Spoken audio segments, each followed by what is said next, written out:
Hello everyone, my name is Pierre. And I'm Massarrah Tannous. We're from the Connectors AD team. In this demo, we will show you how the OSIM controller, or Orchestration Service Infrastructure for Management, will allow you to go from bare metal to a fully functional 3-node VMware vSphere cluster that uses Scale I/O to provide persistent storage for VMs. The OSIM controller was created by integrating a number of pre-existing and well-established technologies. For example, we created the topology service, which allows the user to view the network topology. We use MongoDB as a backend database. StackStorm is used to build and manage workflows. Depending on the workflow, StackStorm talks to RackHD to discover and manage compute nodes and OS installation, PyVMomi, a Python SDK for VMware vSphere API to manage vCenter and ESXi, and Ansible to automate package installation of Scale I/O.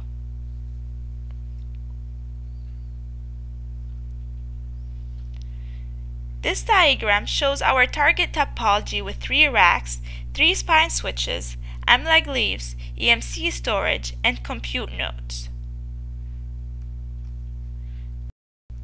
For the purpose of this demo, we will focus on the resource pool for Scale I/O deployment on the lower right. This slide shows the topology in our lab. We have a leaf spine topology that was configured through Arista ZTIP for Layer 2 and Layer 3. Since our topology service hasn't discovered anything yet, we don't see any hardware in the UI.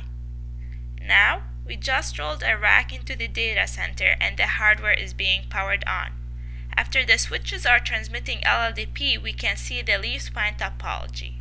Meanwhile, the servers are going to PXE boot from RackHD, where the microkernel gets installed on them.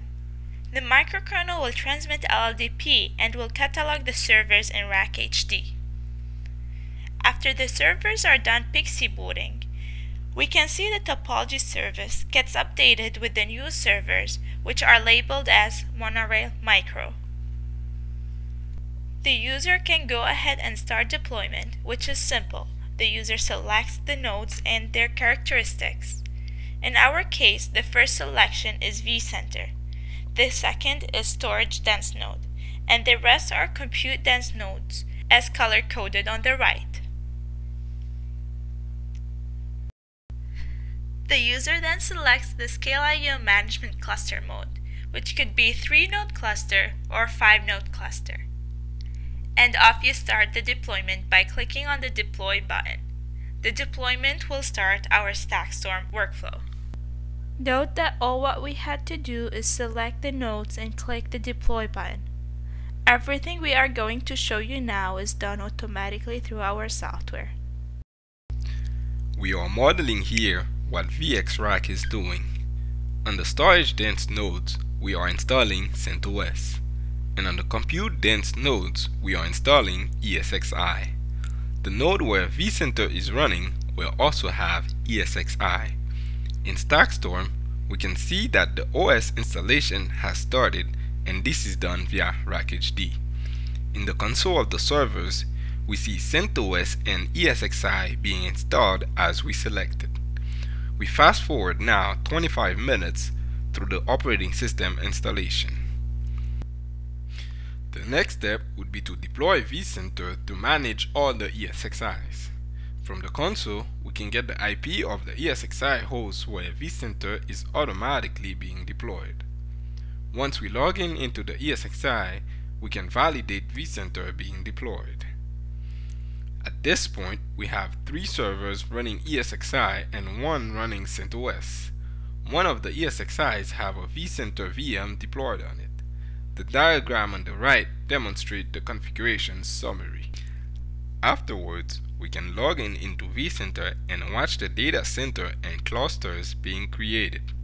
We can also see the ESXi host being added to the cluster. Now that our Scale I/O cluster is ready, the Scale I/O VM or SVM is being automatically deployed and cloned for each dense compute node, as we can see. After the deployment, the the software will configure each SVM to meet the Scale.io requirements. For example, adding the disk that will contribute to the Scale.io storage pool. Then, Scale.io is being installed automatically via Ansible. While the installation is running, we'll log into the first management node. We can verify that the other MDMs are coming up, but there are no other SDSs nor SDCs up yet. The MDM or Metadata Manager configures and monitors the Scale.io system. The SDS or Scale.io Data Server manages the capacity of a single server and acts as a backend for data access.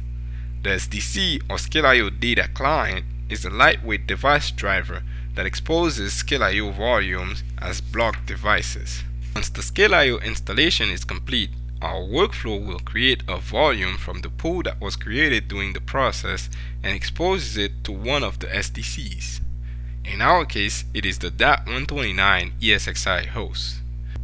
Now that our software have completed deploying the environment, we can manually create a Scale.io data store to provide persistent storage for VMs and create a VM on that data store. This demonstrates that our environment was successfully deployed automatically. This was the demonstration of ZTIP for Scale.io deployment, including the network topology discovery, OS installation, vCenter deployment and configuration, Scale.io VM deployment, and Scale.io storage consumption. In our future work, we will demonstrate different use cases. Stay tuned.